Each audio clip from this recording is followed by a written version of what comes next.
கோளும் ஒன்றாய் காண அங்கு கற்பகம் என்னும் கடவுளின் மெய்யில்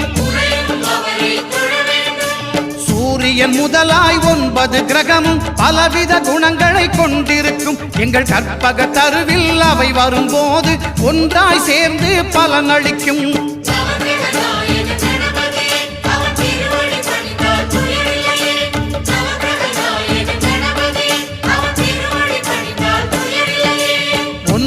கோளும் ஒன்றாய் காண